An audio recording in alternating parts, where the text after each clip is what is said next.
There is one villain in Silent Hill history that is by far the scariest one ever. I think that Walter Sullivan is the scariest villain in Silent Hill history. Like 100%. He's number one in the list.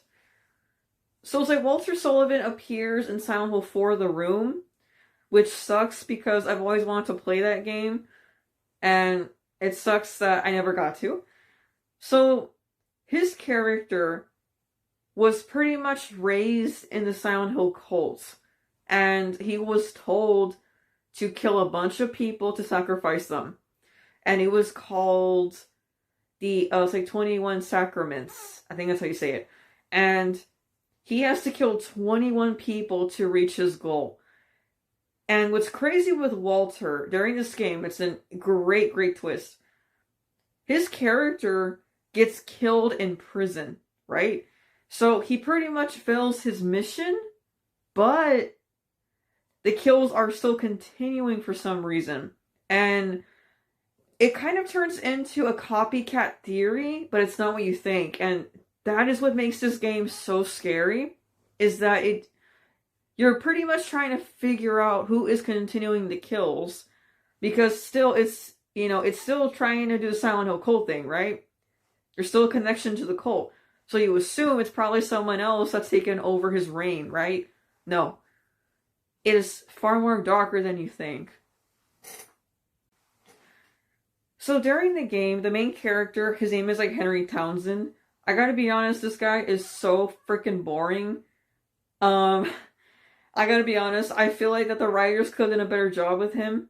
But, again, this game has its flaws, but a great story, I gotta say. So Henry, he's trying to figure out who's doing the killings, right? And at some point, he meets this girl. Her name is like Elaine. It's kind of hinted to be friendship or either like romance. You can't really tell.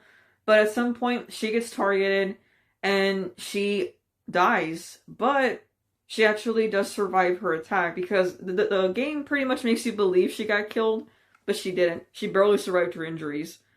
So what sucks about Silent Hill 4 The Room is that if you go to Silent Hill, your body stays behind, right? In a way, and if you get killed in your dreams, then you die in the real world.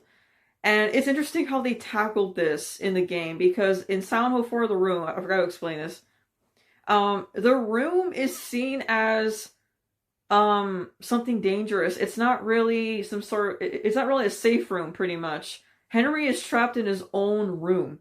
Like, it's chained up his door. He's not able to get out at all. And in order for him to actually, somehow, leave his apartment, there's, a hole that gets bigger in his bathroom, and he has to keep going through the hole, and he finds himself in Silent Hill. And, yeah, it's interesting how they tackled that. But, yes, he's actually, I believe, asleep in real life, and somehow his spirit or body goes to Silent Hill. It's interesting how they did this concept. So, yeah, he's trying to help out his friend now.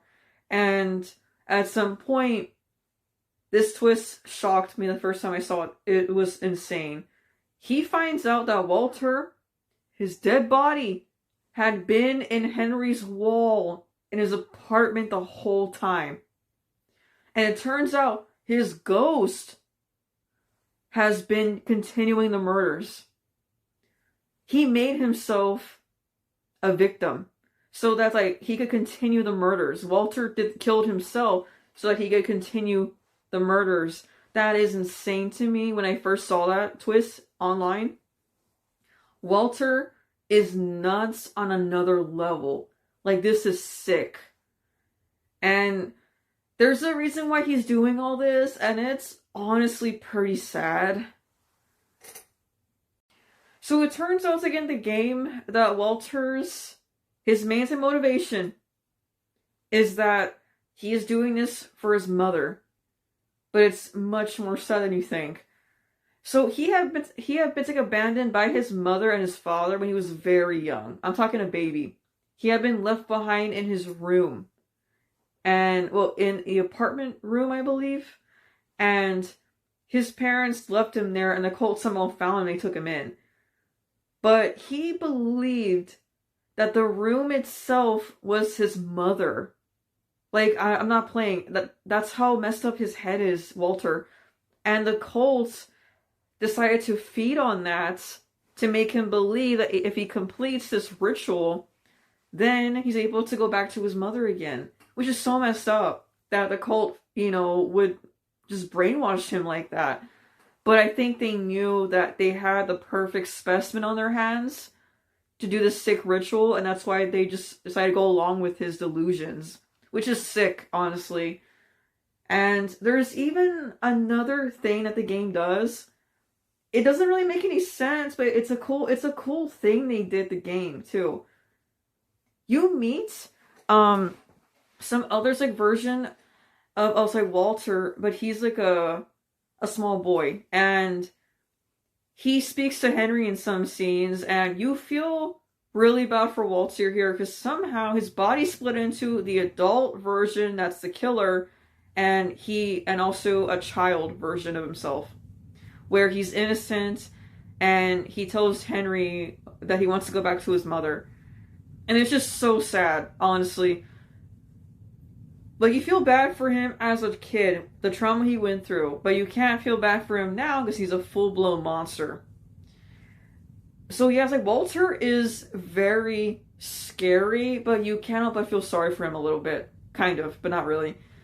Walter is such a fascinating villain, but he scares you so much. Like, he comes up like a real monster to you when you see him in this game. And cool little fact here, Silent Hill 2, they actually do sort of like reference Walter. Like, there's a part in the original and also the remake that James Sunderland, he comes across 4 tombstones. It's his name, 2 other characters, and then also Walter. And he even found, I believe, a like newspaper clipping of his like killing spree when he was still alive. And that really freaked me out when I saw that the first time. And then when I watched the gameplay of Silent Hill 4 The Room, I couldn't believe it that they were hinting at the next game in the future. But man, what a great build-up, I have to say, with Silent Hill 2.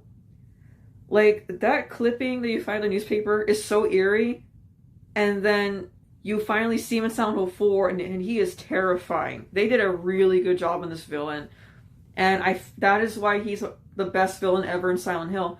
This guy is just so scary, and it's insane what the cult did to him. Like, they are willing to do whatever it takes, guys, to keep their goals intact, and it's just insane. And poor Walter, man. Well, I don't really feel bad for him, honestly. It's hard to feel bad. I'm really mixed on him, honestly, because he is a sicko. But yeah, this game is insane, and I really, really hope they consider doing a remake on it in the future. This game desperately needs one because I could never play it. It only came out on the old systems, and I'm so upset. I want to play this game so bad, and I hope they make a remake on this because I bet if they do, it's going to be a freaking cult classic right away. It's going to be cult status, and fans are going to love it because the story is insane. Okay, that's it for today, guys. I'll see you with a brand new video very soon. Peace out.